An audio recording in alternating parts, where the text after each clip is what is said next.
Olá, bom dia. Estamos aqui todos reunidos no sexto Encontro de Património, Artes e Turismo Cultural, na mesa redonda 4, uma mesa que vai ser efetivamente uma mesa redonda e onde vamos discutir a street art e arte pública, através de dois projetos realizados em 2015, com dois artistas, o Daniel Cavaleiro e o Miguel Januário. Projetos de intervenção da arte pública na cidade do Porto, que tiveram a colaboração da Escola Superior de Educação e também dos alunos da licenciatura de Artes Visuais e Tecnologias Artísticas. Estes projetos resumem a importância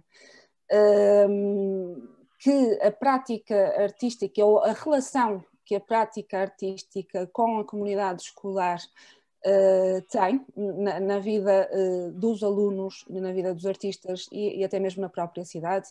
E é sobre isso também que vamos falar, né? nesta proximidade da escola com a cidade e com as práticas artísticas. Eu passaria a apresentar os participantes nesta conversa. Connosco vamos ter o Miguel Januário. Deixem-me só ir aqui para junto do meu resumo. Miguel Januário nasce no Porto em 81, iniciou o curso de Design de Comunicação na Faculdade de Belas Artes da Universidade do Porto em 99 e a partir desse ano começa a desenvolver intervenções de grafite no espaço urbano e também a desenvolver trabalhos através da encomenda. É um artista já de relevo na cena nacional e internacional. Neste momento encontra-se em doutoramento na Faculdade de Belas Artes do Porto. Temos connosco também o Daniel Cavaleiro, que chega a esta apresentação a partir do Brasil, de São Paulo. Daniel Cavaleiro é um artista visual e reside em São Paulo, trabalha também nessa cidade. A sua relação pessoal com a cidade é o campo de experimentação onde atua como observador ativo. O trabalho do Daniel manifesta-se em diversos mediums, que vão de suportes tradicionais como o desenho, passam também pela instalação ao vídeo e ações fora do espaço expositivo institucional, tentando novas formas de entrosamento da obra e do espectador. Connosco temos também a professora Susana Lopes, professora da Escola Superior de Educação e que teve em contacto próximo e direto com estes dois projetos. A professora Susana é licenciada em Artes Plásticas, em Escultura pela Faculdade de Belas Artes do Porto, é mestre em Estudos da Criança e também doutorado em Estudos da Criança, Comunicação Visual e Expressão Plástica pela Universidade do Minho. Professor António Silva, professor coordenador da Unidade Técnico-Científica de Artes Visuais da Escola Superior de Educação, do Instituto Politécnico do Porto, tem o curso de Artes Plásticas pela Escola Superior de Belas Artes do Porto, é também mestre em História da Arte em Portugal, pela Faculdade de Letras da Universidade do Porto. Tem ainda o título de especialista em artes, Instituto Politécnico do Porto, artista desde 1988. E connosco temos também os alumni da Escola Superior de Educação, o André Eiras, que tem a licenciatura em Artes Visuais e Tecnologias Artísticas da ESE, é mestre em Ensino de Artes Visuais e é, neste momento, mediador juvenil na Escola da Segunda Oportunidade. A Maria João Lamas, licenciada também pela Escola Superior de Educação, licenciatura em Artes Visuais e Tecnologias Artísticas, frequenta o mestrado em Património, Artes e Turismo e exerce neste momento o cargo de produtora no projeto educativo do Convento de São Francisco em Coimbra. E falta só fazer a apresentação da Ana Mota, também aluna ou ex-aluna da Escola Superior de Educação, artes visuais e tecnologias artísticas, frequenta atualmente o mestrado em artes plásticas de desenho na Faculdade de Belas Artes do Porto e é cofundadora do estúdio 1/4, onde tem vindo a desenvolver trabalho na área de design gráfico e caligrafia. A Ana Mota e o André Eiras tiveram uma participação no projeto do Daniel Cavaleiro, já vamos depois ver como é que isto se sucedeu. A Maria João Lamas trabalhou diretamente com o Miguel Januário e com os professores que também coordenaram o projeto na parte técnica, o projeto do Quem És Porto. Eu passaria então agora a palavra ao Daniel Cavaleiro.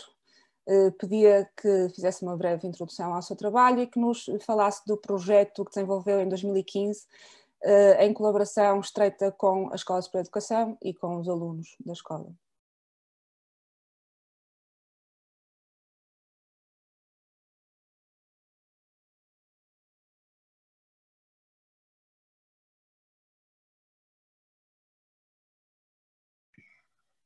Opa, bom, eu agradeço a mesa e a comissão organizadora pelo convite, né?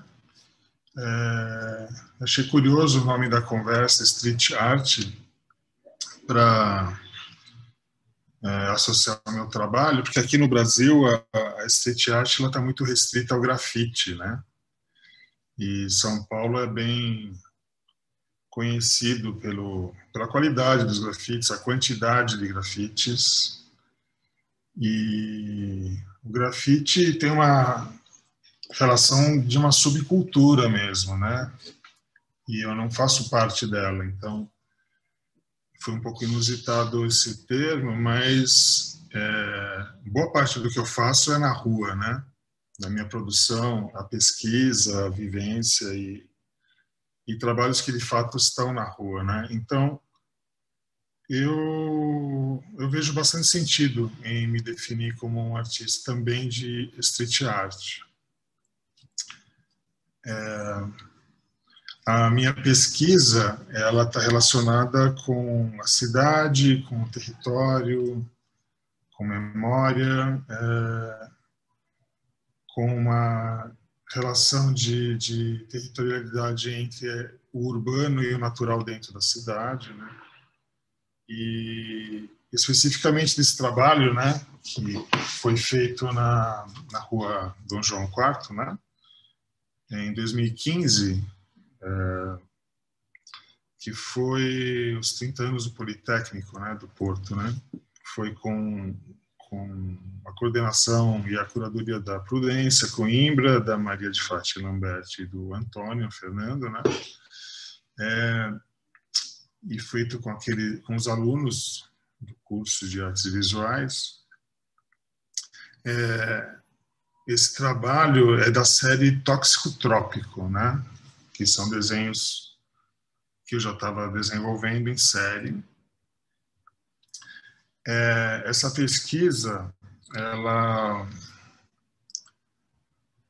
ela começa de uma viagem que eu fiz para a Chapada dos Veadeiros, que é uma reserva natural no Brasil de cerrado, né, do bioma cerrado, e é um lugar muito bonito, que eu fui de turismo e também de pesquisa, né? A minha relação na minha poética está muito vinculada a esse lugar, que são os campos, as áreas campestres de São Paulo, que não existem mais, que já foram destruídas, e que para mim tem uma simbologia central no meu trabalho, os campos e cerrado, né? Para mim eles são várias coisas, eles são um pouco da minha conexão com a Europa, por incrível que pareça. Eles são a paisagem onde nasce o meu país e também onde meu país se separa de Portugal, onde tem a independência. Então, esse assunto dessa paisagem, ele ganha uma importância no meu trabalho e aí eu vou para a Chapada dos Veadeiros E é um lugar incrível que é meio jardim do paraíso, assim. Você anda e tem uma variedade de espécies e plantas, e fica horas e dias andando, e a paisagem está sempre mudando, é extremamente biodiverso, né? E depois de alguns dias, algumas semanas explorando esse lugar selvagem, já quase voltando para casa, para São Paulo, me falaram que eu não podia voltar sem ir numa montanha, que se eu escalasse essa montanha, se eu subisse ela, no topo dela, eu encontraria a paisagem mais antiga do planeta Terra, que era uma formação rochosa muito antiga. E me garantiram que pesquisadores da USP tinham averiguado a antiguidade dessa formação rochosa. Lá é um lugar de muitas histórias, se falam até de discos voadores, enfim, um lugar meio místico, né? E ao princípio eu acho esquisito a afirmação de que algum lugar seja o lugar mais antigo do planeta Terra, né? Mas eu fui lá, subi, vi essas pedras e realmente elas são muito antigas. E eu decidi que elas seriam, então, a paisagem mais antiga do planeta Terra. Eu olhei para elas, falei, ok, eu vou comprar essa história. E voltei para São Paulo com a resolução de que eu teria, então, estado na paisagem mais antiga do planeta Terra. E quando eu chego em São Paulo e vou dar uma volta no meu bairro, na rua, andando, eu viro uma esquina e eu encontro mais ou menos umas 8 casas totalmente demolidas e destruídas para abrir espaço para a construção de um prédio, um edifício novo, de vidro, concreto, para outras funcionalidades. E esse é um fenômeno que ocorre em São Paulo já há bastante tempo, de uns 20 anos para cá, de uma maneira muito agressiva, que é a especulação imobiliária da cidade e o desenvolvimento da cidade que se dá mais em função de interesses econômicos do que do bem-estar da população em si, né? Então, quando eu cheguei e vi isso, eu entrei imediatamente nesse vazio, né, nesse buraco que se formou, esse terreno esvaziado das casas, com os escombros. E aí eu entrei, fiquei andando no meio dos entulhos, dos tijolos, e eu constatei que era, da mesma maneira, eu decidi que aquela era a paisagem mais nova da face da Terra, né? Então, eu estava lá na paisagem mais antiga, que era selvagem e ancestral, lá na Chapada dos Veadeiros. E quando eu volto para minha cidade, eu me deparo com a paisagem mais recente, mais instantânea, que é esse terreno baldio, esse terreno com as casas demolidas, né? Porque se a gente falar de memória, história e de vivências, aquelas casas que talvez não teriam grande importância histórica, elas faziam parte da minha orientação de ir e vir, de referências urbanas, de histórias que acontecem nesses lugares, né? E que são sumariamente, de uma hora para outra, modificadas, né? Então, aqui em São Paulo, a modificação da paisagem ela é muito rápida e muito constante, dá uma certa vertigem.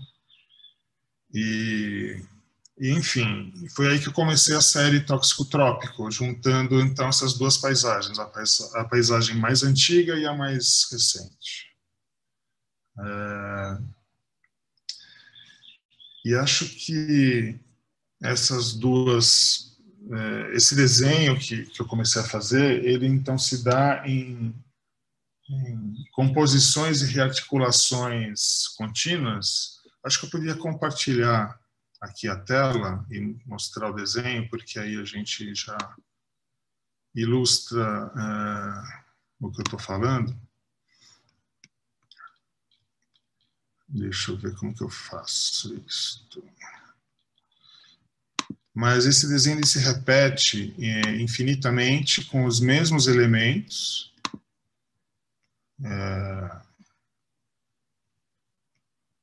Que são rearticulados. E acho que essa imagem ela encontra, então, relações com qualquer outro lugar do planeta. Aqui está o desenho dessa série que deu origem à intervenção que a gente fez. Então, você tem esses rochedos, que são os elementos da paisagem selvagem, e não menos selvagem, mas de outra ordem, essa paisagem feita de entulhos e de restos de casas e de coisas urbanas. Também, na ocasião, quando estava andando lá, encontrei alguns livros que também fizeram parte desses desenhos. Então, de maneira que essa paisagem ela vai se rearticulando, vai se transformando em outras composições, sempre com essa mesma dualidade, né? E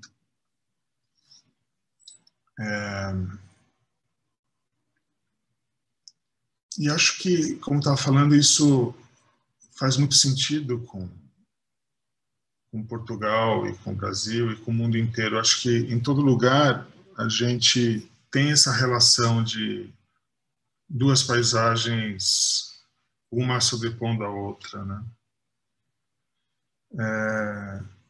Eu acho que a ideia de fazer isso aí no Porto, né, traz novas camadas de significação a esse trabalho, né? Ele sai do papel, sai daquele plano e ele entra na cidade, né? Ele entra na paisagem mesmo, né? E ele foi colocado em cima dessas casas que também precisam de um restauro, né? Que também sofrem o efeito do tempo, né?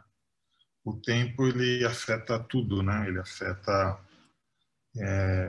qualquer patrimônio histórico, ele em algum momento irá desaparecer, porque o tempo ele corre, ele é implacável, ele vai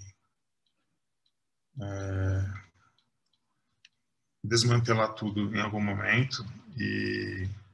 Mas não é bem disso que a gente trata, né, no desenho e na arte. Assim, a questão aqui tem a ver com um certo descaso ou uma certa falta de percepção das nossas memórias, da importância eventualmente histórica, artística de algumas coisas que se perdem no cotidiano, né? Acho que, para finalizar, acho que minha fala vai ser um pouco mais breve para dar espaço para a gente debater, mas a gente conseguir, então, vencer o tempo, vencer esse efeito do tempo, o que a gente consegue para escapar disso é dar significado às coisas, né? Elas terem relações com a gente, né? Então, as casas, os patrimônios, os recursos naturais, né? As paisagens em geral, que são nossos pontos de vista e cada um tem a sua, né? Elas só se mantêm quando elas fazem sentido, né? E é a partir daí que a gente toma os cuidados. Esse nome tóxico trópico,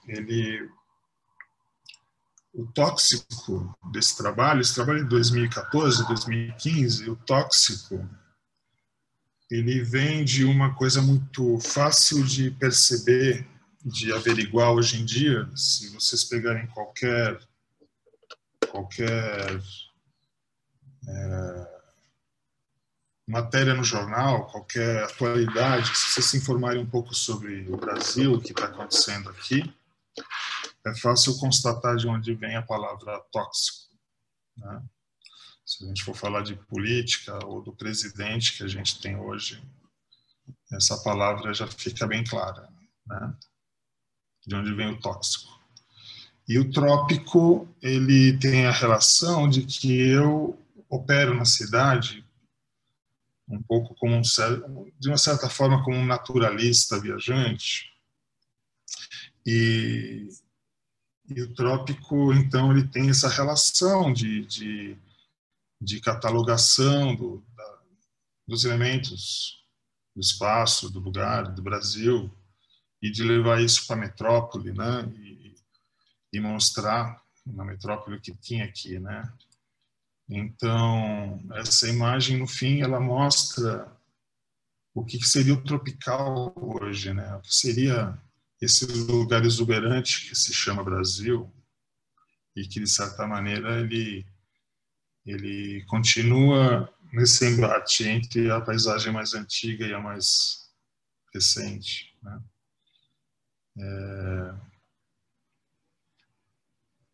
E o que me comove muito na ação que foi feita pelos alunos, os próprios, todo mundo que participou, é que cada um deve ter, a despeito do que eu estou falando e das motivações que me levaram a essa série e os debates que ela pode gerar, é que cada um deve ter, cada um com certeza tem a sua própria impressão, o seu próprio aspecto a partir dela, né? Essas relações de destruição e construção e do tempo, cada um vai ter a sua interpretação, porque a paisagem de cada um é diferente, o contexto é diferente. E, com certeza, em Portugal, essa dinâmica continua de alguma outra forma, como em todo lugar, né? E acho que, para finalizar, acho que é isso.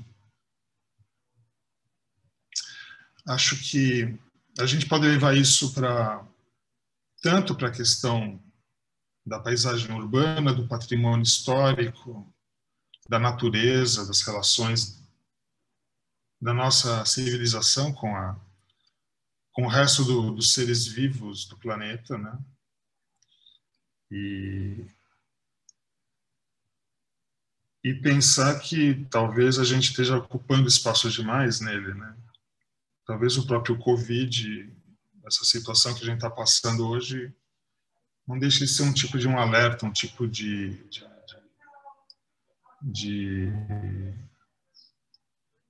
advertência, né? De que o planeta, ele é um ecossistema, ele é um sistema biológico, né? E que em algum momento ele se regula também, né? Talvez venham outras, a gente não sabe, né? Mas o fato é que talvez a gente esteja ocupando espaço demais e, de alguma maneira, a gente tem que resolver isso, porque certamente essas pedras, a paisagem mais antiga do planeta, elas provavelmente vão estar no mesmo lugar que eu encontrei, que eu desenhei. As casas, as pessoas, a sociedade, a espécie humana talvez não dure tanto quanto essas pedras. Elas vieram muito antes de nós e é bem possível que elas continuam, né? Então, esses são, em linhas gerais, a relação do trabalho e as interpretações são abertas e livres também em relação a que foi feito na fachada. E é um trabalho que, coincidentemente, um pouco antes do convite, eu estava revendo, e talvez eu continue, retome ele, né? Eu acho que talvez ele deveria ser desenhado em vários outros locais, outros países, outras cidades, porque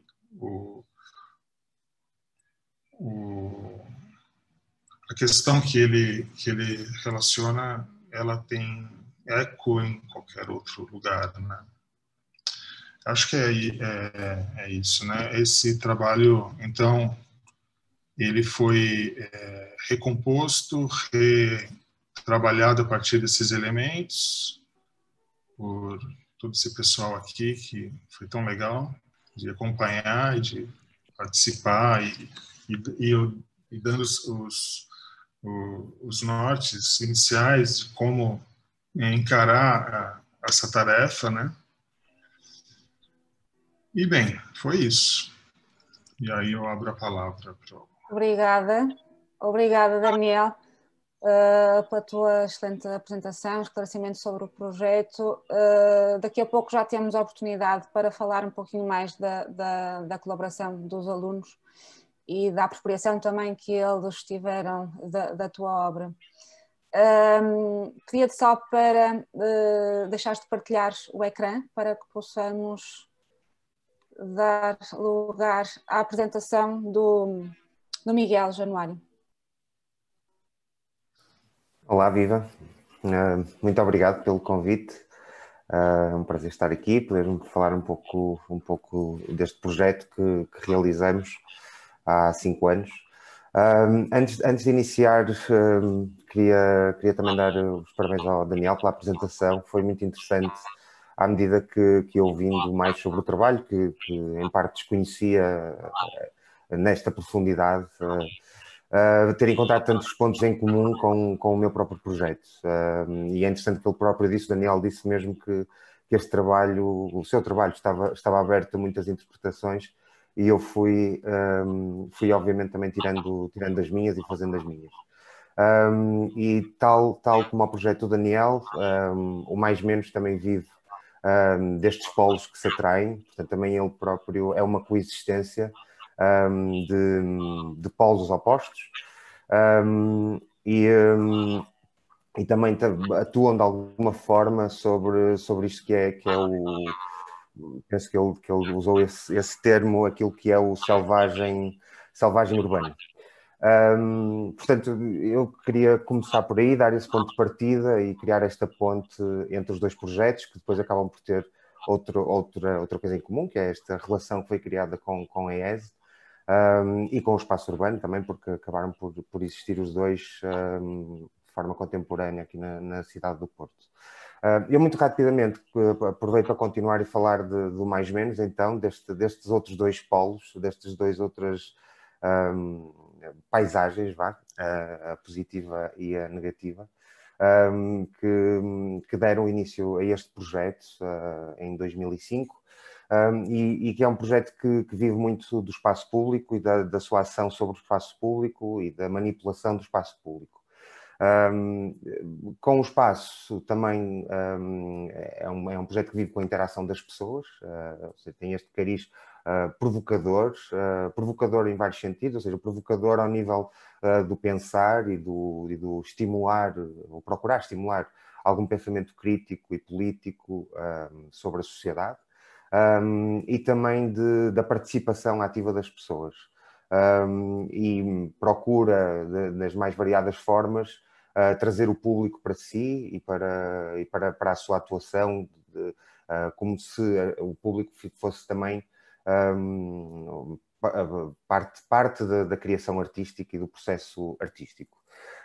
O projeto vive muito da palavra e da inscrição da palavra no espaço público, e para fazer aqui uma ponte entre isto que é esta parte da intervenção no espaço com a palavra e com a ação das pessoas, dou este como exemplo em que se foi criado um diálogo com alguém que decidiu ir tapando, ir de alguma forma discutindo com o projeto, com o Mais Menos, no espaço. Uma das características do projeto é dar ou ceder esta parte das suas ferramentas às pessoas, ou seja, não só procurar que elas participem de uma forma passiva, mas também de uma forma mais ativa. E antes do Quem é Esporte e ter sido convidado para participar no projeto Locomotiva, com o Mural de Azulejos, já anteriormente tinha criado outros projetos em que dava as ferramentas às pessoas para que elas pudessem criar e pensar. Isto foi no Future Places, também no Porto, em que, no fundo, foi retirar as letras da parede e colocá-las na praça para que as pessoas pudessem escrever as suas frases, para que elas pudessem fazer as suas intervenções e de onde saíram resultados bastante interessantes. Aqui com um pouco no mesmo sentido, não em Portugal, foi em Itália, mas também um projeto onde foram dadas às pessoas essas ferramentas, as latas e os stencils, para que as pessoas pudessem escrever mensagens, pudessem fazer os seus protestos e reclamar.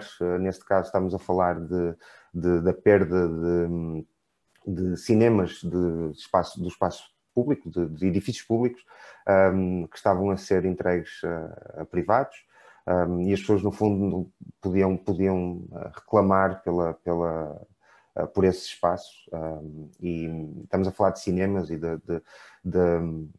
do histórico que existe em Itália relacionado com o cinema e com esta arte em particular. Portanto, a ideia aqui também foi criar estas fitas, quase como se fossem a fita do cinema, a fita de projeção, e essas fitas, então, esses pequenos planos eram colocados nas fachadas dos cinemas. E chegamos ao painel de Quem é Esporte, em 2015, quando me desafiaram, a Cláudia me desafiou para pensar numa parede de azulejos ali para a zona envolvente da estação de São Bento. Vi a oportunidade de unir este lado comunitário, este cariz comunitário que o projeto tem, era essa o propósito, era essa a ideia, e poder estimular um pouco também esse lado do pensamento crítico, da conversa e por aí fora. Portanto, inicialmente tudo começou por uma busca de onde é que o projeto poderia ser feito. Encontramos esta parede, parecemos uma parede ideal para colocar os azulejos.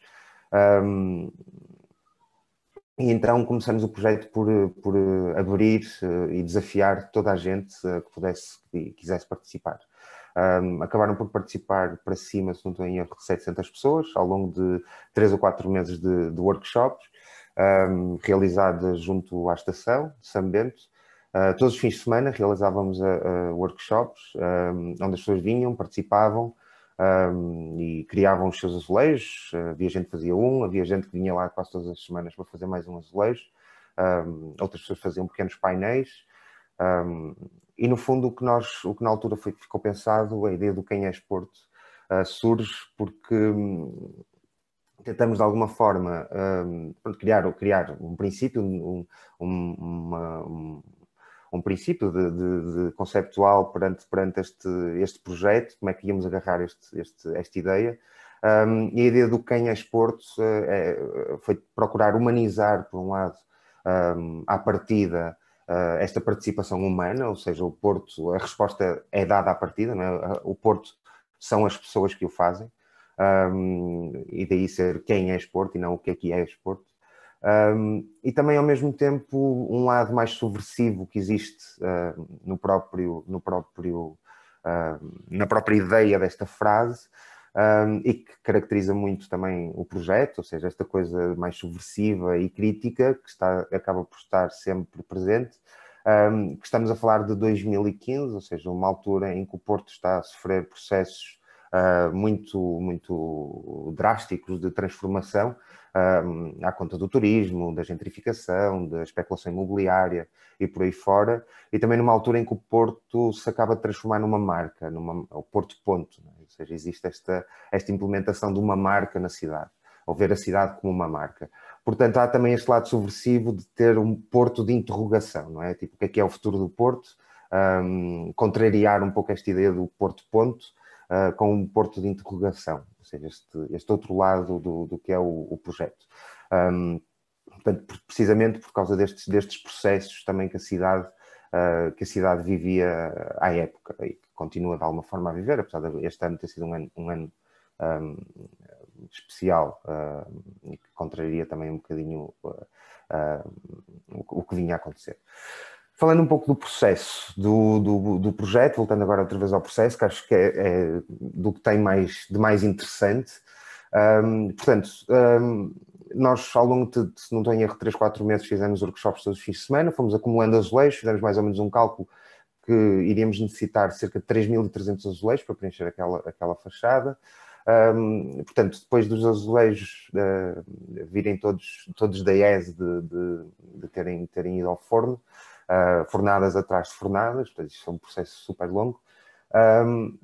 Tivemos que olhar para 3.300 azulejos e pensar como é que íamos agarrar esta salgalhada, esta salada de tons e de ideias e de desenhos e de registros e de linguagens tão diferentes entre si. Portanto, decidimos que, se calhar, a forma de criar uma coluna nisto visual era dividir os azulejos por tons, ou seja, ser o tom que agarra esta salgalhada toda, e foi isso precisamente que fizemos. Então começamos por dividir os azulejos todos em cerca de 5 tons, e depois de ter esses azulejos todos separados, montamos o painel no chão, ainda no edifício AXA. Estou aqui com a Maria João, estamos aqui os dois de costas ao alto, a montar os azulejos, o painel, e à medida que íamos montando o painel, íamos encaixotando. Isto foi a forma como fomos dividindo o material. Fizemos esta tabela, ou seja, de metros quadrados, em que fizemos esta tabela para perceber exatamente cada caixa equivalia a um destes quadradinhos.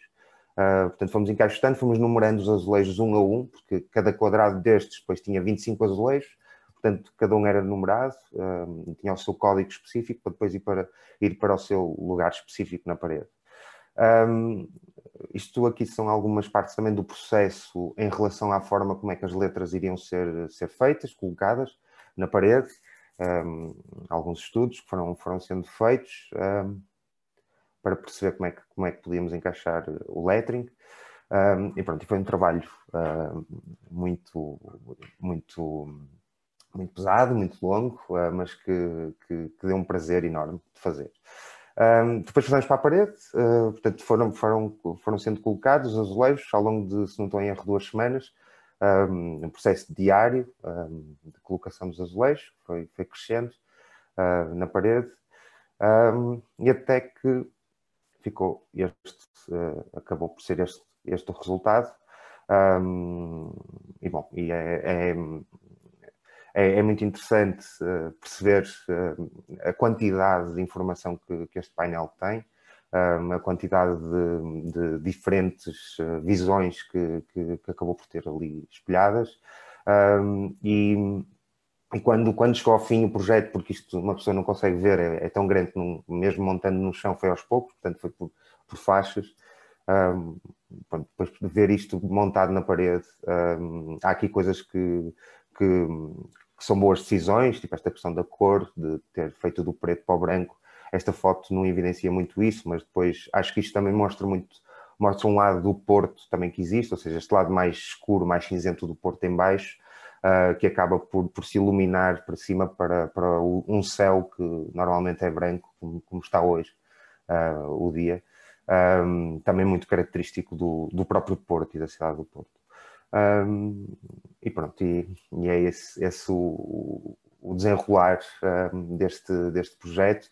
É interessante que há pouco o Daniel também falava na questão do tempo e da erosão do tempo, e neste momento também estamos aí num processo de tentar emendar umas partes do painel que, como dá para ver nesta fotografia, tem ali um andaime em baixo.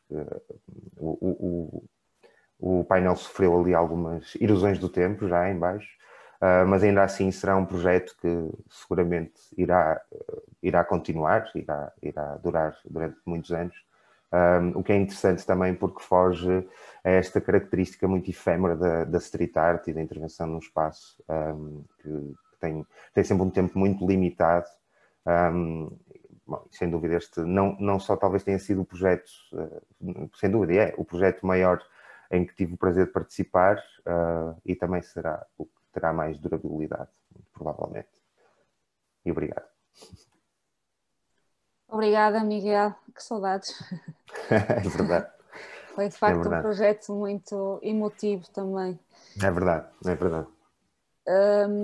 Passaria então agora a vez ao professor António e presumo que a professora Susana também se possa juntar a esta conversa, uma vez que estiveram os dois em contacto muito direto com os dois projetos.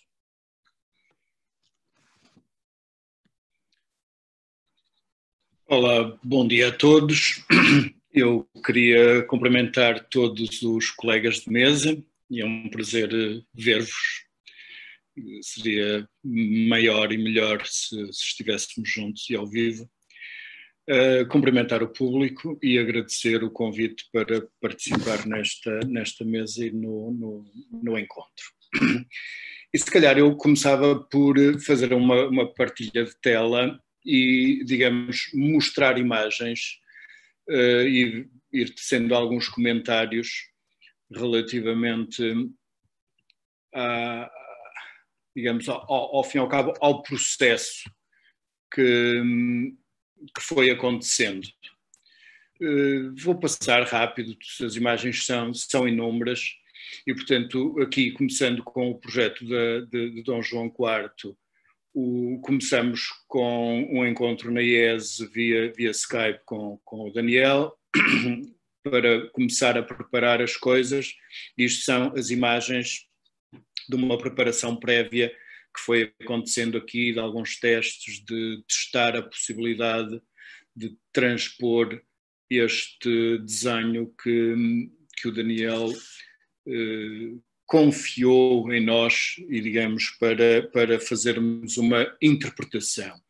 E a palavra interpretação aqui tem um valor que é muito importante, na medida em que, se calhar, se pensarmos naquilo que é a interpretação em música, a interpretação não é uma mera cópia, mas é também criação, porque dá uma nova vida. E, portanto, houve aqui, efetivamente, uma entrega para que nós, de um modo antropofágico, tornássemos o projeto do Daniel também nosso. E, neste sentido, o processo passou a organizar-se metodologicamente com visita ao espaço. Isto, do ponto de vista dos alunos, foi um processo muito rico, porque conseguimos ultrapassar a fachada de Dom João IV e entrar naquilo que está atrás, e atrás é uma ilha do Porto, também em ruínas, mas, portanto, continua a ser um Porto desconhecido para muitos que julgam conhecer o Porto. E, portanto, este processo de reconhecimento foi fundamental para também perceber que tipo de edifício, e, portanto, aqui já o primeiro dia de trabalho, os operários devidamente equipados, e, portanto, foi preciso rapidamente aprender, por exemplo, a estar no andaime, não é? E, portanto, coisas que são até um bocadinho cotidianas na cidade, coisas que nos estorvam ao passar. De repente nós passamos a estar em cima do andaime e a ter outras perspectivas da cidade. E, portanto, há uma riqueza enorme nestes projetos, e há pouco o Miguel falou que há pontos comuns nos dois projetos, e é muito interessante essa visão, e então olhar para eles a esta distância também dá-nos essa perspectiva de ligação, de interligação entre as coisas, e, portanto, conhecer a cidade de outro ponto de vista, permitido por estas interações que se vão construindo. E devo dizer que na coordenação deste projeto eu tive trabalho, obviamente, mas um trabalho quase prévio, porque depois lá as coisas tomavam significado. Digamos que essa era a vantagem, e é um ponto comum também com o projeto do Miguel, que é, a partir do momento que a circunstância está montada, o espaço está lá, as coisas estão organizadas, e os materiais, o espaço, a organização acabam por dar um significado a quem chega e, portanto, é fácil apreender o que é que se tem que fazer. E, portanto, toda esta ação foi sendo... aqui é uma curiosidade, porquê? Porque isto faz parte das linhas da quadrícula que tivemos de traçar no edifício. E, efetivamente, esta é uma daquelas questões que, de algum modo, nós vemos tratadas por filósofos como o Agamben, que define o contemporâneo. Estão aqui as linhas azuis, não é? de fazer a malha. E o que é que acontece? Nós tínhamos arranjado um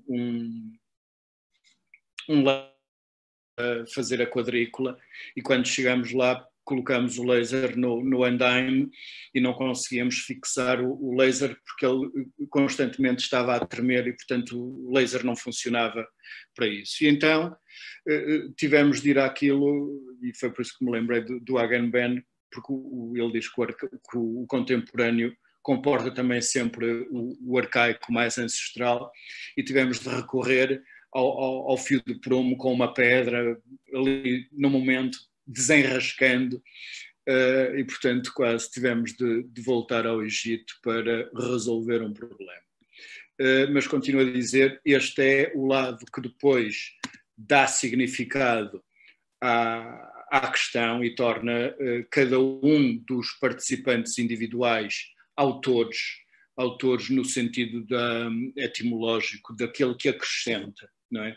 E, portanto, quem estava aqui não estava a fazer a reprodução de um desenho do Daniel Cavaleiro, estava aqui de uma forma partilhada com o Daniel Cavaleiro a construir um projeto.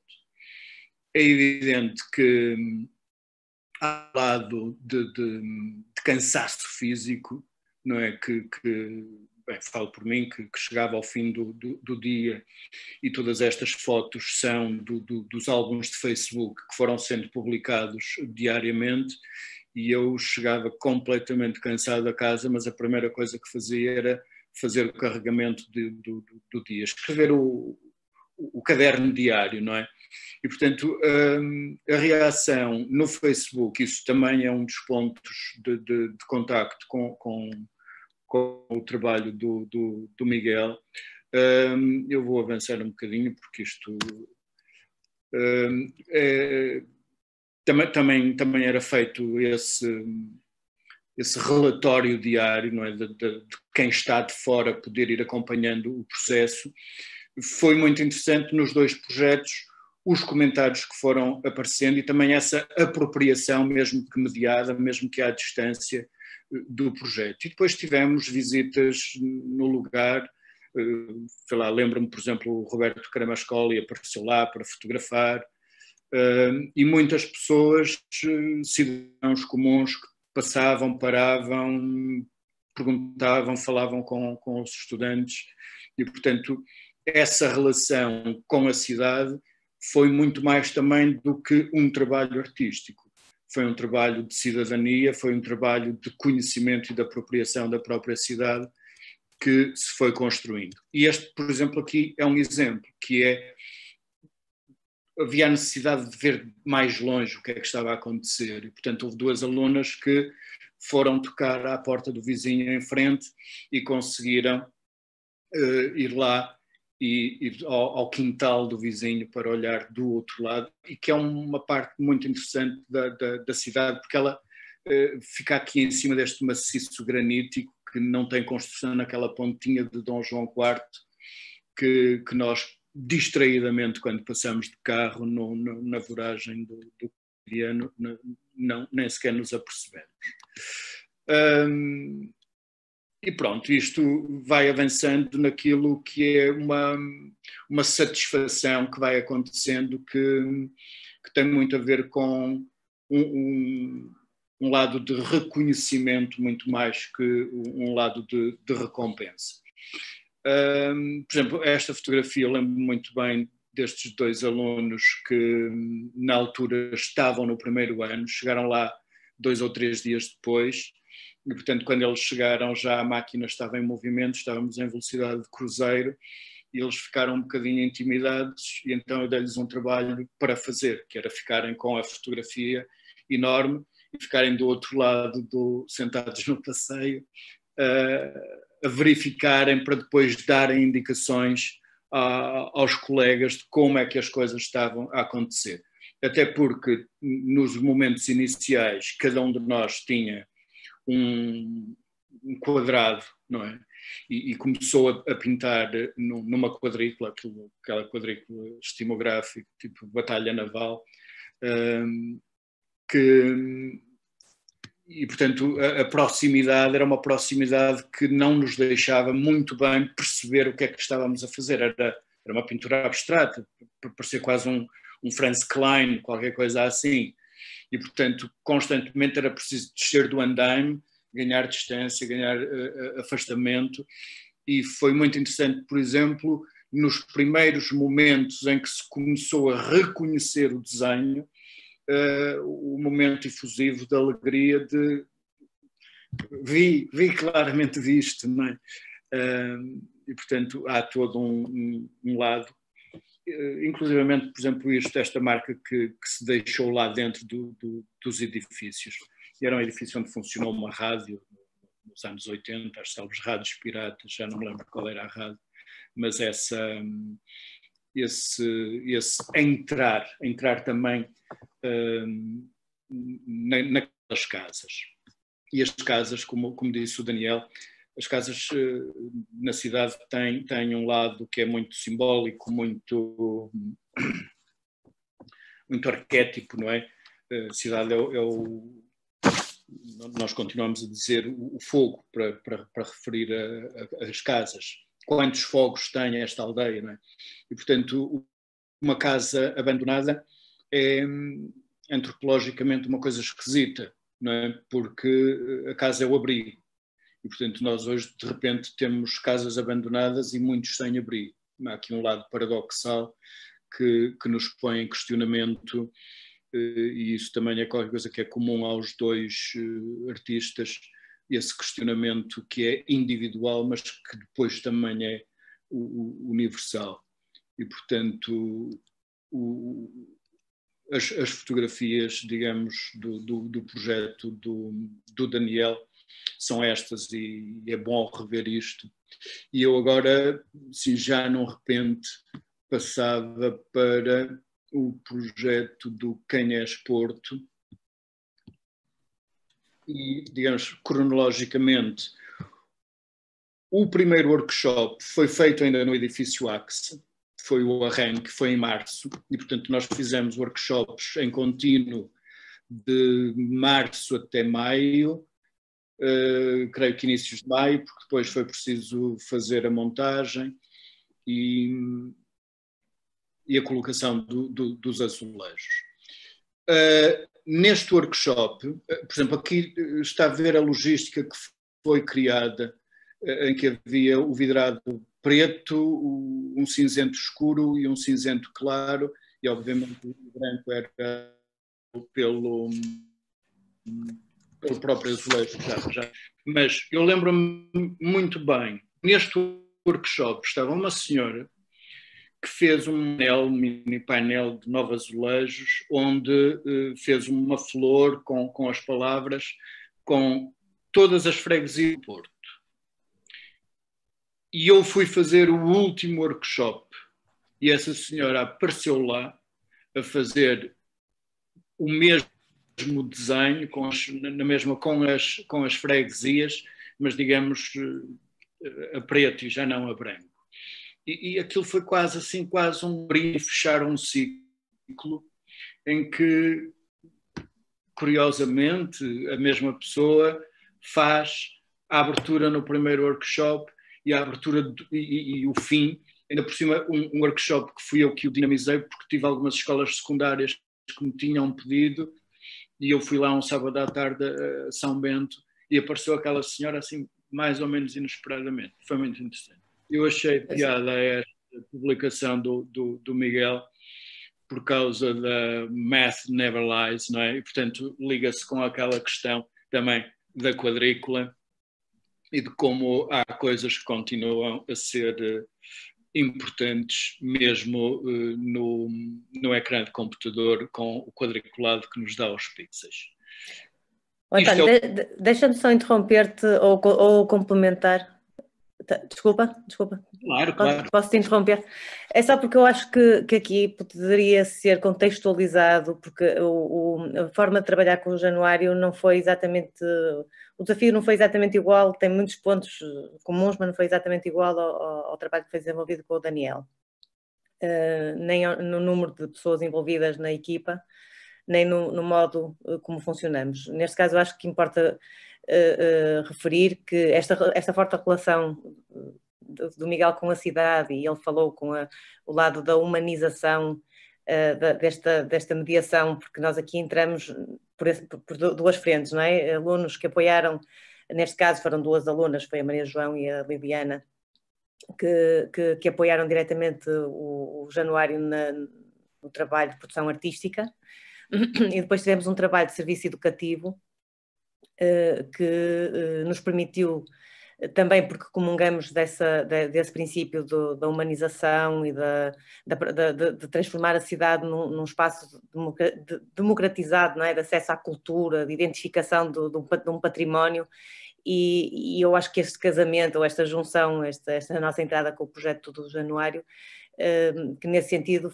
foi de facto uma riqueza e repleta de sentido. Esta ideia de um serviço educativo que nós também procuramos desenvolver com a parceria que tivemos ao longo de alguns anos com a Porto Lazer, que nos colocavam um desafio, precisamente este desafio, que é provocar o cidadão, as comunidades, a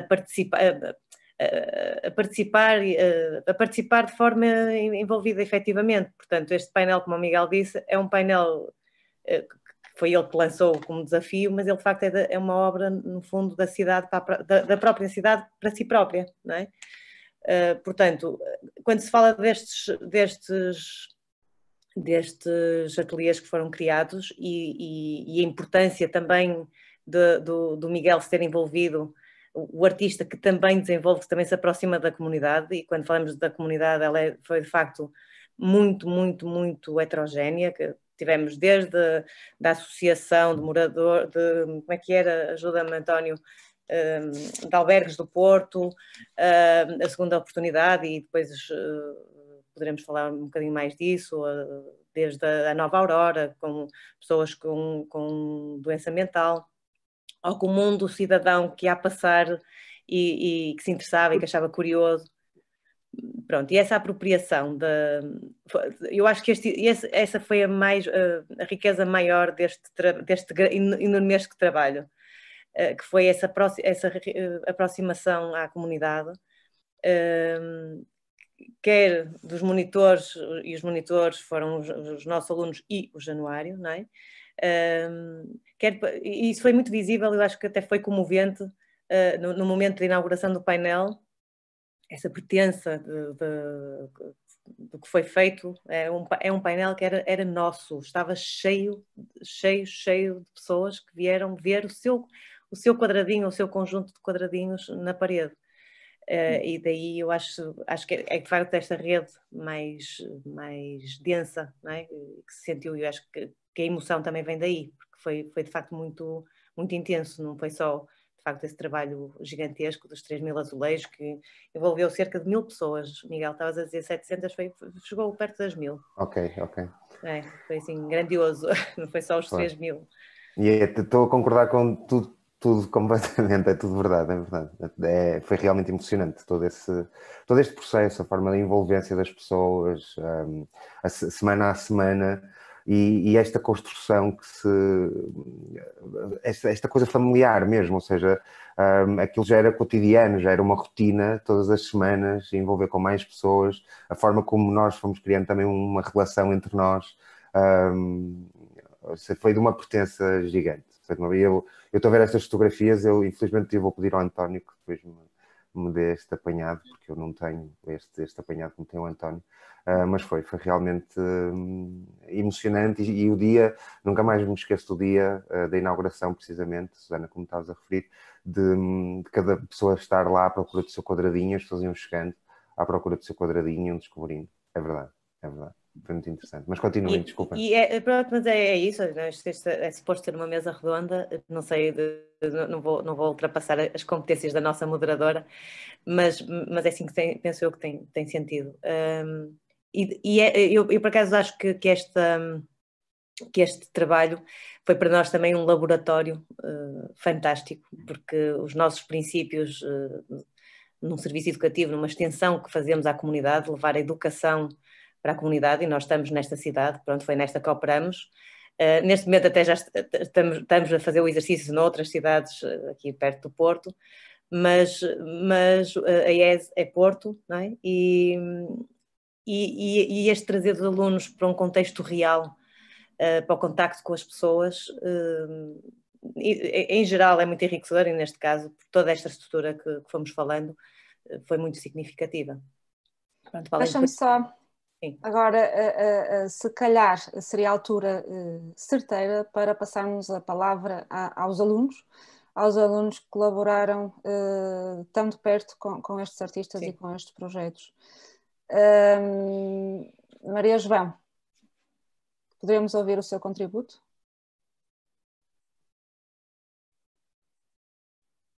Eu vou continuando a mostrar imagens. Sim, sim. A Maria João, não sei se me está a ouvir. Acho que agora sim, estava sem o microfone, peço desculpa. Bom dia, boa tarde a todas e a todos, os que estão cá na mesa redonda e estou em casa. Eu tenho que estar mascarada, porque pronto, estou num ambiente em que tenho mais gente à volta, peço desculpa, mas estou com um belo sorriso aqui por trás da máscara, porque é mesmo reconfortante voltar a ver estas imagens e voltar a viver um bocadinho o que foi esta experiência. Que pronto, não é? Com o passar, já foi há 5 anos, com o passar do tempo também já começa algumas coisas começam-se a perder na memória, mas estar a rever estas imagens e estar a conversar também com todos vós, também volta aqui a acender umas luzinhas e volta a viver um bocadinho a magia que foi este projeto, não é? Por acaso, ao ver, por exemplo, a imagem do primeiro workshop, eu até já me tinha esquecido que realmente nós tínhamos começado no AXA, não é? E acabou por ser, nós acabamos por fazer 2 momentos parecidos, que foi, começamos no AXA com as oficinas e a montagem final foi lá, e ao mesmo tempo temos o paralelismo de termos saltado para São Bento e a apresentação ter sido, não é, na Rua da Madeira. Acabamos por repetir um bocado esta distância. Claro que pronto, acaba por ser tudo ali muito pertinho, e as próprias montagens na ES também foi assim uma aventura. A própria interação, nós tivemos a oportunidade de fazer as oficinas com a comunidade escolar, com o público em geral que participava nas oficinas, o próprio enquadramento de quase, não é, de projeto de mediação, que também foi feito com certas instituições-chave, que só enriqueceram o projeto, porque foi como Miguel, tu tinhas referido, quem é Porto já é respondido só pelo ato da criação neste projeto, não é? E esse sempre foi o nosso mote, também da maneira como nós apresentávamos o projeto a quem vinha às oficinas, sempre foi uma maneira de nós descomplicarmos um bocadinho o peso da criação de algo que ficaria para a posteridade na cidade, não é? Porque muitas vezes tínhamos isso, tínhamos pessoas que se sentiam um bocadinho intimidadas também por pensar, vou eu fazer qualquer coisa que vai ficar por muito, muito tempo. Mas essa mensagem do ato da criação, já responder à pergunta, também facilitava um bocadinho o processo e era mais fácil também os participantes se descentralizarem, não é? E de repente podiam também criar de uma forma um bocadinho mais livre. Isso também foi, eu agora falo a título pessoal, também foi um salto que eu dei, pelo menos foi aqui que eu senti que foi o verdadeiro salto da Maria João estudante para a Maria João que já entra em projetos da vida adulta, da criação dos grandes. e foi super enriquecedor, tanto que acabou também por marcar um bocadinho o meu trajeto profissional, que eu inicialmente estava mais direcionada para a escultura e de repente o contacto com públicos veio aqui despertar coisas em mim que eu ainda não sabia que tinha, e foi incrível, e só posso agradecer também a oportunidade de ter participado no projeto, e também um agradecimento especial ao Miguel pelo posicionamento também que nos puseste, nós, de igualdade, ou seja, nunca houve o sentimento de nós estarmos a trabalhar para ti. Houve sempre uma sensação de ser um projeto coletivo, com a tua assinatura, mas um projeto coletivo, e isso fez toda a diferença. Partilho esse sentimento também. É exatamente isso que senti ao longo desse tempo convosco, sem dúvida alguma. Deixa-me só interromper, esta é a senhora com o... Estava a perceber isso das freguesias. Sim. Pronto, este é o último workshop de lá de baixo, portanto o testemunho do outro workshop. Interrompam à vontade, eu é que estou aqui sim. a imagens e depois entusiasmo com... com o que se vai vendo. Não, mas isso também acho que é muito simbólico do que foi todo esse projeto, porque o entusiasmo ia subindo com cada vez mais que nós produzíamos, não é? Tanto com as oficinas, o momento da cozedura dos azulejos e perceber a materialização do projeto, a própria criação do painel no AXA. Eu estava a ver aqui fotos, até é meio inacreditável, a sério, quando pensar neste processo, olhar para aqueles azulejos todos. Eu lembro-me da nossa reação quando tínhamos os azulejos, tive mãos na cabeça e digo, como é que nós vamos fazer isto? Era uma imensidão, tipo, era inacreditável. Mas é incrível. Estar a rever isto é incrível. Foi um desenvolvimento complexo de ações, numa complexidade operativa muito grande, porque os azulejos eram feitos lá, tinham de ser transportados para cá. Exatamente. Eram cozidos, tivemos aí uns stresses bastante grandes, porque obviamente, como manda a tradição, de repente tivemos problemas elétricos com as moflas, não é? Portanto, estava assim, pronto, faz parte, não é? Dar assim umas suadelas. Até o segurança... Nem tinha piada, se fosse outra forma.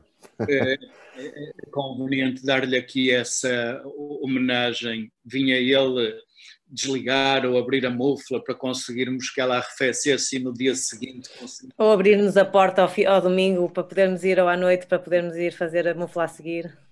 Mas, e volto a referir, nos dois casos, esta dimensão social, relacional, de tomar a rua como suporte num processo de interação e de mediação com a cidade foi muito, muito importante, porque esta reclamação do espaço público fez-se através da ação, não é?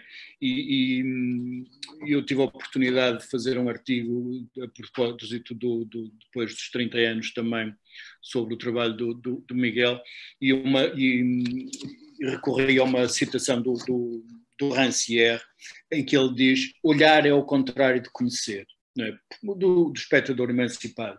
E tem a ver muito com isso, que é olhar é o contrário de agir, continuando até a citá-lo, porque o seu espectador é estar separado ao mesmo tempo da capacidade de conhecer e do poder de agir. E o que aconteceu nestes dois projetos, diferentes, obviamente, foi essa capacidade que se fez, como agora se diz, que é uma palavra que eu não gosto de nada, empoderar as pessoas a agir. E a Maria João estava a dizer isso nos workshops, portanto, na mediação, as pessoas entravam com algum receio, mas neste caso os mediadores tiveram essa capacidade de tornar aquilo acessível. E efetivamente aquilo que mais surpreendeu toda a gente é que os azulejos na fachada não perderam legibilidade. E, portanto, a localização do painel no espaço, essa rede de signos, não se perdeu, continuou a ser individualizada e que criou múltiplas redes de diálogo entre entre eles, e portanto o painel é efetivamente maior do que a soma das suas partes. E isso foi surpreendente, não é? Que já referiram, ver as pessoas que correram massivamente à inauguração e de estarem a apontar, está ali o meu, olha aquele que é o da não sei das quantas, e portanto... Sr. António, posso Sim. fazer aqui uma parte, é um bocado dentro deste assunto, mesmo após a conclusão da fachada, na parte do serviço educativo da Porto Lazer, que mais tarde até surgiram as atividades de Upstreet Stop and Go, que eram as visitas pelas intervenções na cidade, e muitas das vezes esta fachada estava incluída nesse percurso. Quando aliás, era até eu e a Maria João que estávamos a fazer esses percursos na altura, e quando apresentávamos isto às pessoas que estavam a visitar as intervenções, elas próprias perguntavam quando é que isto foi feito, nós gostaríamos de ter participado, e mostravam muito interesse em participar num projeto futuro. As pessoas, ao perceberem que aquilo foi uma parceria entre a comunidade portuense e o artista, ou mais ou menos, Miguel Januário, as pessoas ficaram com aquela coisa de eu também gostaria de ter contribuído, e ficaram com a ânsia de, num projeto futuro, participar também. E as pessoas, claro, que ficavam sempre agradadas com o resultado final. Obrigada, Ana, pelo seu contributo. Eu agora, se calhar, abria a conversa também ao André, para que nos pudesse falar um pouco daquilo que foi a vossa participação e colaboração no projeto do Daniel Cabaleiro, o Toxicotrópico. Sim. Num sentido um pouquinho diferente, mas muito similar, que é, nós estamos aqui perante dois projetos que têm na sua origem a vontade de fazer participar a comunidade. No caso do Daniel, a comunidade é mais restrita, são os alunos da ES, enquanto produção do trabalho, não é? Produção e participação também criativa, autoral. No caso do Miguel, um projeto que se abre na execução a toda a comunidade em geral. Não deixamos, por isso, de estar a falar de comunidade. Trabalhar com comunidade faz-se de muitas formas e não importa também o número. Por isso, entendendo aqui a comunidade como os alunos da ES, participantes, co-criadores e colaboradores deste projeto, gostaria que aquilo que nos puder informar acerca do como é que foi a parte processual deste projeto, o vosso contributo. Boa tarde a todos e a todas também.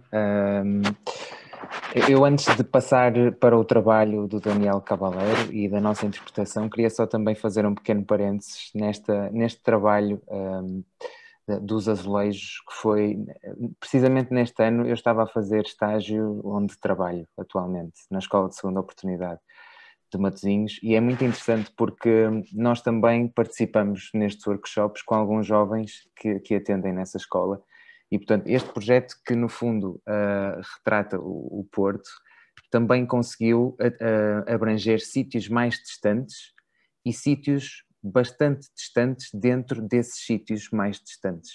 Ou seja, nós trabalhamos maioritariamente com jovens em risco de exclusão social, vivem em meios socioeconómicos mais reduzidos, e portanto foi muito interessante envolver a comunidade até esses níveis. Não só a comunidade que estaria ali mais óbvia, mais perto, comunidade que visita, turística, etc., alunos das diversas escolas, mas também chegar a estes contextos que normalmente são um pouco mais excluídos, e portanto este projeto teve essa dose também, e acho que isso foi muito interessante e enriqueceu não só a fachada, mas contribuiu de múltiplas formas para embelezar um pouco a vida das pessoas que por lá passaram e participaram.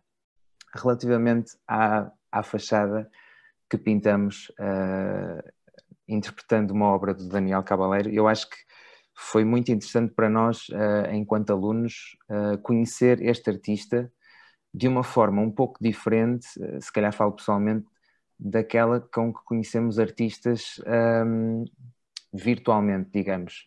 Nós vamos em história da arte, abordando vários artistas, mas a verdade é que existem algumas obras desses artistas que nós poderemos eventualmente não chegar a ver. E o interessante com o trabalho do Daniel foi conhecer o artista, foi conhecer o seu trabalho e poder tocá-lo, ele ser palpável e ser real, ter esta dimensão de real.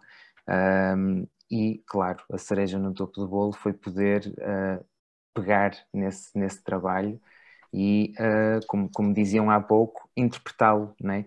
Porque eu creio que mesmo que quiséssemos fazer uma cópia exata do trabalho do Daniel, isso seria impossível.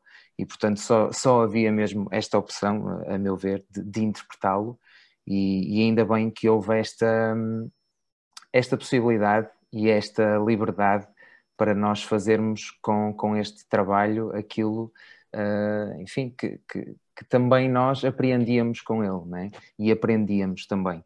Acho que isto trouxe alguma dinâmica naquela altura, especialmente. Portanto, esta dimensão de podermos ser criativos com um trabalho que já ele era criativo, não é? E foi muito interessante porque, de facto, isto já aconteceu há algum tempo e agora, olhando para trás, eu creio que ele tem ainda mais impacto, porque da mesma forma que nós estávamos a pintar junto da fachada e só conseguíamos ver a obra ou ver o que conseguíamos fazer distanciando, né? Portanto, descendo do andaime, atravessando a rua ou até indo mais longe para poder ver efetivamente o impacto e daquilo que estávamos a fazer, acho que também estes 5 anos que passaram permite-nos distanciar da parede e ver com outra clareza aquilo que fizemos. E de facto é muito interessante perceber que, enfim, na atualidade, as cidades que crescem verticalmente, quase que temos este desejo de nos aproximarmos do céu, não é? Prédios que nascem em cima de prédios, mas depois existem estes pequenos buracos, estes espaços neutros entre edifícios que são ruínas. E sim, há pouco falavam da possibilidade de termos entrado dentro dessa ruína, e eu acho que neste trabalho foi especialmente importante. Não só conhecemos o sítio onde íamos pintar, como pudemos experienciá-lo, senti-lo, sentir a frieza, sentir a ausência das telhas, sentir as pedras que foram caindo, sentindo o peso do tempo. E acho que este encontro com a ruína foi importante para nós antes de pintar, porque pudemos pintar contextualizados e se calhar um pouco mais próximos daquilo que o próprio Daniel foi sentindo também no processo que ele teve antes do nosso. E, portanto, acho que foi efetivamente um trabalho bastante real e sólido de uma interpretação.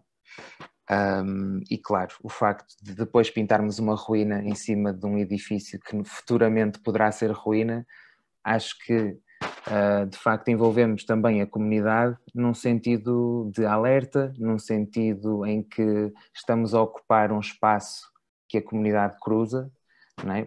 Através da pintura, ocupando bidimensionalmente um espaço e sim, acho que no fundo é um ponto de exclamação aqui. O que em Asporto tenham de interrogação, eu acho que nós nesta temos um ponto de exclamação de género, está aqui uma ruína e é importante olharmos para ela como tal e pronto.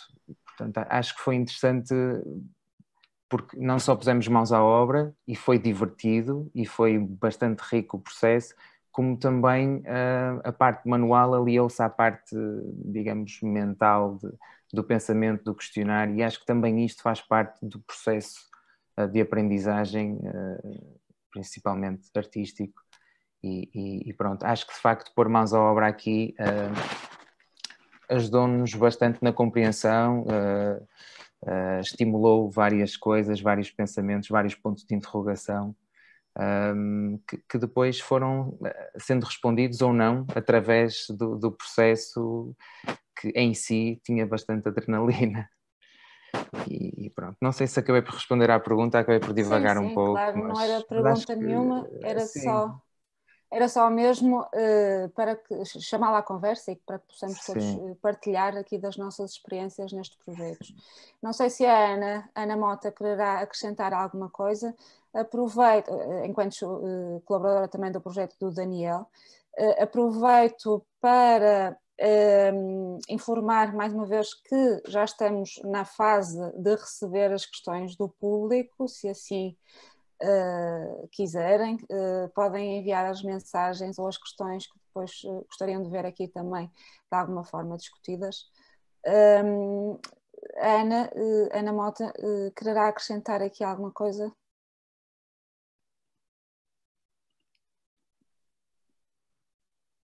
Eu tenho aqui, não sei se a Ana me estará a ouvir, eu tenho aqui...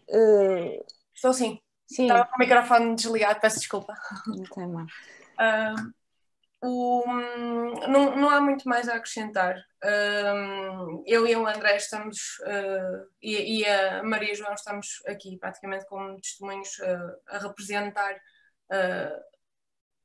uma comunidade muito grande da altura, que é o primeiro, o segundo e o terceiro ano, portanto estamos aqui nós, mas também estão aqui outras pessoas. Em relação àquilo que o André estava a falar, acho que a escola tem tido um grande papel na parte que é o nosso crescimento a nível profissional, a parte preparatória, e que apesar de já existirem atividades como os workshops, os seminários, as conferências, os estágios que já nos preparam para esse mundo, acho que as intervenções artísticas aqui tiveram um papel fundamental para fazer um salto ainda maior, como o próprio André estava a referir, que era o de interagir diretamente com os artistas, como uma parceria, trabalhar lado a lado, porque trabalhar com o público enriquece-nos de uma forma, trabalhar com o artista é um momento mais íntimo para nós percebermos como é que as coisas realmente funcionam. Aquilo que nós vemos através das exposições e dos seminários é um bocado mais distanciado do que aquilo que a prática no campo realmente é. E nós tivemos a oportunidade, e agradecemos à escola e aos artistas que se disponibilizaram a fazer este trabalho connosco, porque nós conseguimos preencher esse lado graças a esta atividade. Tivemos a responsabilidade de, como é que eu ia dizer, isto tudo funcionou como uma orquestra, não é? Os maestros, os compositores, neste caso o Daniel e o Miguel Januário, estiveram a fazer a composição, ao mesmo tempo a orquestrar como maestros este projeto todo, juntamente com os professores, a professora Fátima Lambert, a professora Prudência, a professora Cláudia Melo, o professor António, juntamente com a orquestra, trabalhar tudo em conjunto, nós alunos, mas também os funcionários da ESE, para que tudo funcionasse, porque nós também tivemos um grande peso, sentimos o peso da responsabilidade de levar este projeto até ao fim. Falando mais da parte do Daniel, que não podia estar presente, estava na altura no Brasil, e esta negociação foi toda feita através do Skype, e nós, para além do nosso percurso académico, também começamos já a dar o salto, como a Maria João há pouco estava a referir, o salto para a vida adulta, da parte artística à parte profissional, que é conciliar os estudos com projetos artísticos de grande peso, e nós tivemos que lidar com isso, e é nessa prática também podemos experienciar alguns dos problemas que podem surgir e lidar com eles. Uma das experiências que eu me estava a recordar agora, quando o professor António estava a mostrar as fotografias, é, por exemplo, quando o material falta, o que é que podemos fazer?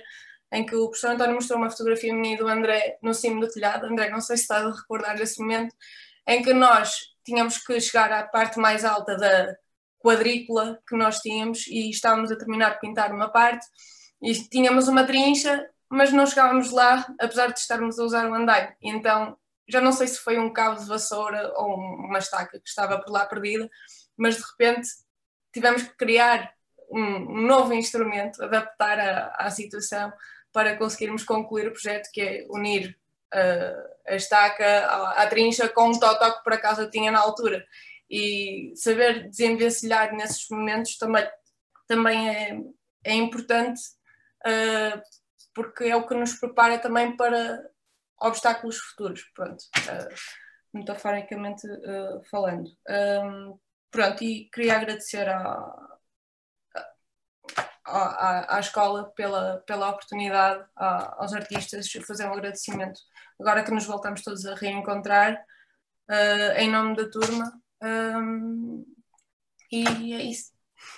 Obrigada, Ana. Muito bem. Muito obrigado, eu que agradeço. Temos ainda algum tempo até ao fim desta sessão e aproveitaria agora, não para fazer um ponto de situação, mas para colocar também aqui algumas questões. Temos aqui já uma questão do público, mas em primeiro eu gostaria de colocar uma questão. Estes projetos, quanto a mim, são 2 projetos exemplares de como se faz escola, de como se faz, exemplares da prática artística e exemplares também de como se faz cidade. Por isso, muito grandes na sua condição. Há aqui 2 questões ou 2 componentes dos projetos que me levam a uma questão que é: quando Daniel falava na percepção do velho, da imagem antiga, e na relação do presente, as pedras mais antigas com a relação da imagem do edifício do presente, e depois o Miguel, em que há a intervenção num espaço que não estava de todo modo relacionado com a vivência da cidade, não era um espaço esquecido, a Rua da Madeira ao lado da estação de São Bento. O velho vai se confrontar com o novo, o velho mundo liga-se ao novo mundo, mas também há aqui uma questão que eu acho que não pode fugir, que é o presente e o futuro. Como é que estes projetos integrados numa prática artística de intervenção urbana, e que por essa condição têm já uma condição de efemeridade, como é que eles se conseguem perpetuar? Como é que este efêmero pode ser contínuo? No caso do Miguel, um bocadinho mais contínuo, mas que está agora até numa existência perigosa, não é? De sabermos se o projeto se vai manter ou não. E no caso do Daniel, com a apropriação que a própria cidade foi tendo do projeto, as intervenções em cima do desenho, o desaparecimento da intervenção, etc. Podemos explorar um bocadinho esta questão?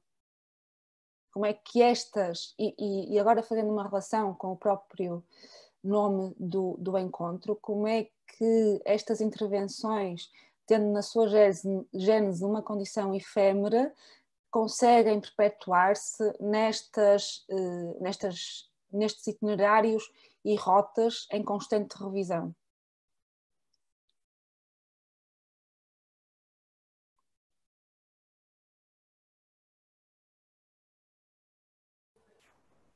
Não sei se é diretamente para alguém, eu posso falar um bocadinho? Não, é aberto a toda a gente. Eu posso falar um bocadinho. Bem, eu acho que é interessante até colocar a questão dessa forma. Há pouco me referi, isto é talvez dos projetos menos efêmeros que fiz, e eu lembro-me perfeitamente na altura de comentar com alguém lá que provavelmente este painel iria durar mais que eu, e ainda bem. mas na verdade, surpreendentemente, há coisa de 2 anos, eu pensei que o painel ia mesmo deixar de existir, porque tivemos um problema numa das partes do painel e falou-se, cheguei a receber um telefonema que me deixou um pouco em pânico, que já havia a intenção de tirar tudo e de caiar a parede.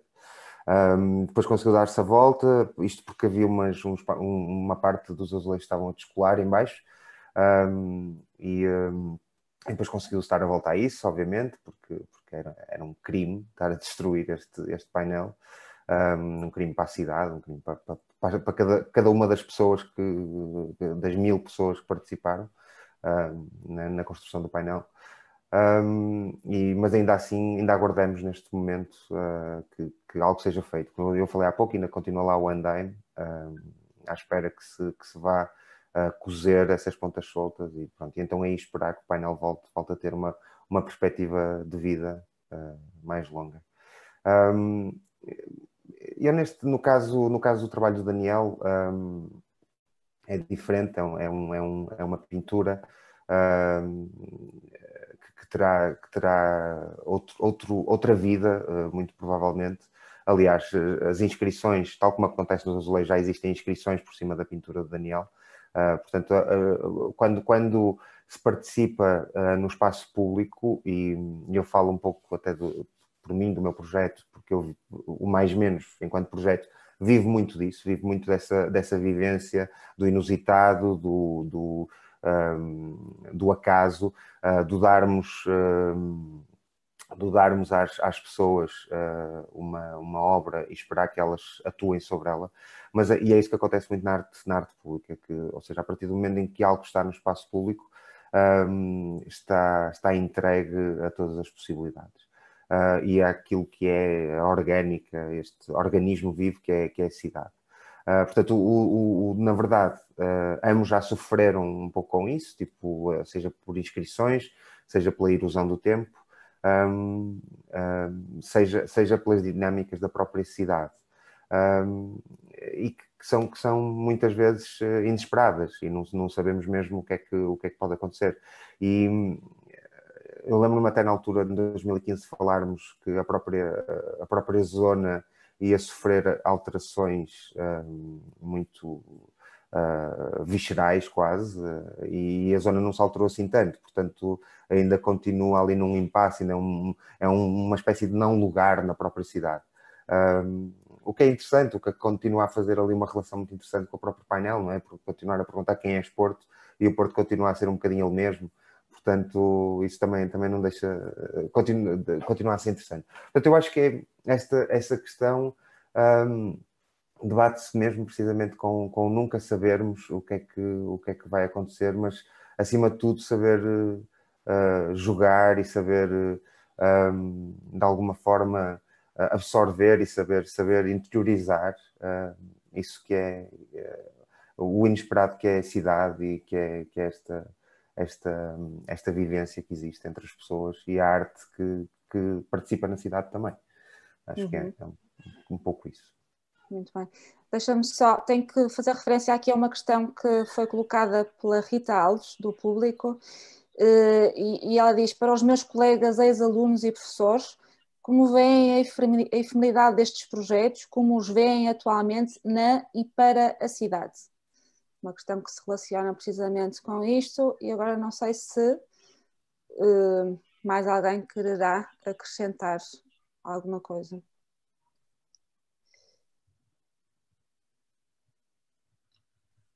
Bom, eu posso responder a pergunta anterior, emendando com essa. Bom, a street art, ela é uma arte efêmera, né? Ela é feita das relações no espaço.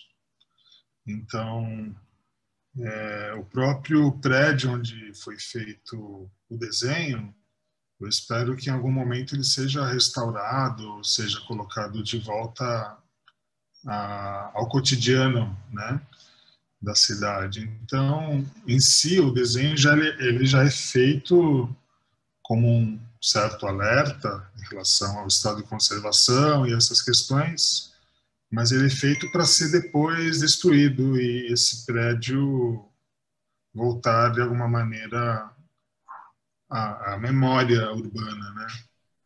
Então, eu não tenho nenhuma relação de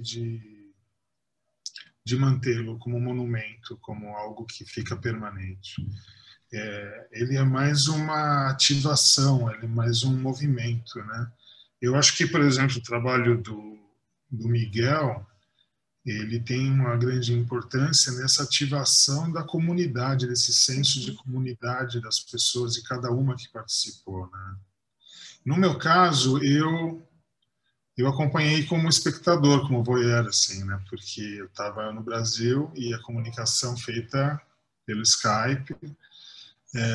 A gente teve algumas reuniões pelo Skype e isso foram basicamente algumas diretrizes básicas que eu coloquei. Ó, isso é mais ou menos assim, assim, assado, mas vocês que vão fazer. Vocês têm que tomar posse do trabalho. O trabalho é de vocês agora. E a Ana falou, né, da coisa do instrumento novo, a trincha que ela construiu, né? E achei muito interessante porque é exatamente o que eu faço, né? Se eu fizesse essa fachada, com certeza tem inúmeras situações que estão nela e que são desafios e que não estão no script, não estão no planejamento, e que são coisas que vão acontecendo no processo de feitura, né? E aí, de repente, você tem que improvisar um instrumento, né? Esticar a trincha para conseguir chegar lá em cima, tal. Então, eu acho que o trabalho ele pulsa nessa relação de colocar as pessoas num processo de trabalho, né? E elas terem que resolver esses desafios e criarem e reinterpretarem. E do meu lado, assim, eu gostaria de estar junto, gostaria de ter participado, mas evidentemente não seria a proposta, né? A proposta realmente é de desprendimento. O André também falou uma coisa sobre o distanciamento do tempo, né? De ter sido feito isso há 5 anos, mais ou menos, né? Uhum. E como isso mudou, e como o mundo mudou, e como as coisas mudam, né? Nesse curto período de tempo, né? Realmente, quando a gente faz esse tipo de trabalho no mudo, assim, no desenho, num lugar tão alto, você está lá trabalhando numa pequena fração e você não tem uma visualidade do todo, né? Você não consegue visualizar o todo. Mas, de alguma maneira, ele acaba se encaixando, ele acaba fazendo parte, né? Você não vê, mas você faz parte daquela imagem que está sendo feita. E a gente atravessa a rua para ver de longe, mas talvez para a gente se tranquilizar, né, de que funcionou, né? Mas esse processo que eu acho que é o que me interessa manter. Uhum. O que ficou em todo mundo que fez o trabalho, né? As memórias disso, a vivência disso. Porque esse trabalho ele pode ser, se não me engano, ele foi grafitado depois, né? Um pouco depois. Acho que fizeram umas letras meio rosa, né? Ele faz parte desse processo, né? Uma arte de rua, né? Ele poderia ser recombinado, fazer mais uma pedra em cima daquele grafite, poderia ser feita toda a ação de novo e remodelar toda essa paisagem, ou poderia ser feito em outro lugar, né? Ele funciona nessas ações, no que ele atinge nas pessoas, no momento que é feito, no momento que é visto, e não como uma obra que fica mesmo. Ela é um comentário, né? sobre a gente, sobre a paisagem mesmo, sobre a comunidade, né? Claro. Falavas em ativação, eu se calhar acrescentar-lhe o poder potenciador de transformação, porque efetivamente estes trabalhos transformaram cidade. E embora já não estejam um mais que outro na sua condição de origem, o desenho foi tomando algumas inscrições, mas eu penso que esta questão da efemeridade, ainda tentando responder à questão, também se prende com isso. Apesar da imagem ser transformada, aquilo que fica, aquilo que o projeto foi capaz de fazer, como atribuir novos fluxos ao lugar, receber e devolver indivíduos, matérias, atividades, ou seja, passou a ser também um território afetivo. E por esta questão rompe com as geografias, com o tempo, com os fluxos, com as sonoridades da própria cidade, com a história, com os corpos, com os objetos, rompe com as pedras e até com o botão, rompe com aquilo que já lá estava e com aquilo que construiu e que consegue que permaneça, não é? Porque era aquilo que estavas a dizer também, no final das contas fica a marca. E fica a marca na pele e na pedra. Os lugares já não podem ser os mesmos, por isso geram-se espaços em fluxo, gera-se, portanto, transformação. Penso que poderá ser também isto. Tentando aqui dar voz a mais uma questão do público. Temos o Jorge Araújo que pergunta: vão existir mais projetos, colaborações como estas que foram apresentadas? Se sim, podem revelar um pouco mais sobre esses projetos? Não sei a quem é que se coloca a questão, se aos artistas, se à Escola Superior de Educação.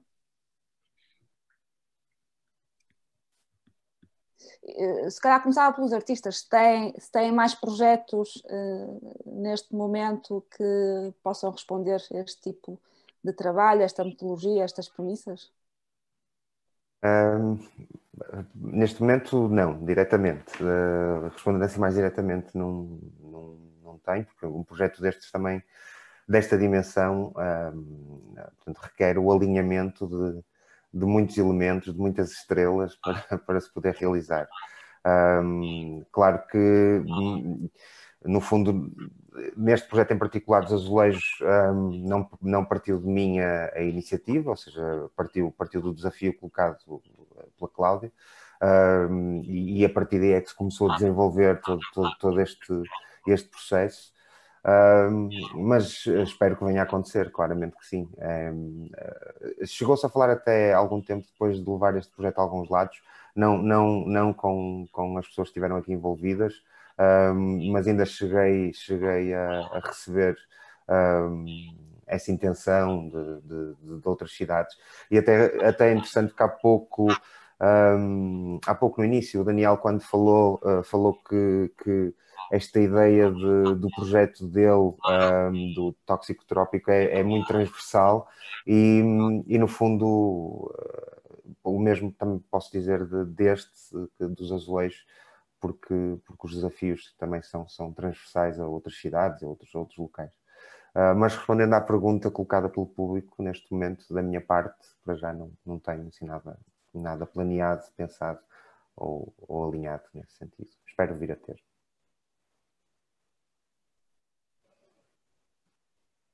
Da minha parte, eu sempre estou com projetos, eu estou bem ativo no espaço urbano mesmo. É uma questão de convites, é uma questão de situações, mas sempre tem uma relação, né? Sempre tem uma possibilidade. O próprio trabalho, esse trabalho do Tóxico Trópico é um trabalho que eu estou querendo retomar também. Eu criei um hiato de tempo de 2015 para cá, que acho que foi um hiato interessante. Eu fiz outras coisas, outros trabalhos urbanos também. E acho que é um pouco isso, né? Essa coisa de novo que O André falou de atravessar a rua, olhar, voltar, olhar de perto, olhar de longe. Então, agora acho que é o momento de olhar de longe e a partir daí começar de novo esse processo e continuamente. Acho que é isso. Em relação à ES e ao curso de artes visuais, eu também, nós estamos sempre à espera destes desafios e é um bocado como o Miguel dizia, eles estão dependentes da configuração de várias estrelas, não dependem só de nós, mas para nós eles são um terreno fértil, quer na formação dos alunos enquanto formação artística, não é? E colaboração na produção artística, quer nesta questão que nos interessa muito, não fosse sermos de facto uma escola superior de educação, esta educação que sai para a rua, que sai para a cidade, que sai das paredes da escola e que fica um terreno fértil de experiências e de conhecimento, que, à semelhança do que acontece nos workshops que fomos desenvolvendo, que é o fazer é que nos envolve, é que nos coloca naquele projeto, aqui é igual, na formação deles, este fazer de facto o que torna significativo. Portanto, é um terreno que nos interessa na dupla vertente, a formação artística e a formação ao nível da educação. Não sei se queres acrescentar alguma coisa, António. É isso, digamos que estes projetos tiveram os astros alinhados e é evidente que não é todos os anos, gostaríamos muito, é óbvio, quer dizer, aquilo que eu disse sobre os alunos estarem em contexto e o contexto fornecer-lhes o desafio, o problema e também as razões para eles superarem o problema, é uma coisa que é o ideal, não é? Portanto, nós, apesar de estarmos no ensino superior, um problema que as escolas têm é o de criar uma bolha que faz de conta. E, portanto, neste caso, não havia um projeto para entregar no dia tal ao professor, para fazer a cadeira. Portanto, não há aqui questões de se as pessoas estão motivadas ou não. Não, as pessoas estavam voluntárias, apareciam lá de sorriso, iam embora cansadas, mas com um sorriso. Portanto, esse é o lado do reconhecimento e não propriamente da recompensa. Isso, ao fim e ao cabo, é a melhor aprendizagem que se pode fazer num curso artístico. Agora, é óbvio que não temos fachadas todos os anos, é óbvio que não temos projetos grandes todos os anos, isso era o desejável. Às vezes temos coisas mais pequeninas. Agora, vontade, somos capazes de aceitar desafios? Somos, já, isso sabemos que sim. Temos tido outros projetos mais pequeninos, e pronto, como estamos a falar para o mundo, estamos aqui e venham ter connosco que certamente resolvemos coisas com os totós do cabelo para estender as trinchas ou com laser ou com um fio de prumo, nós fazemos coisas.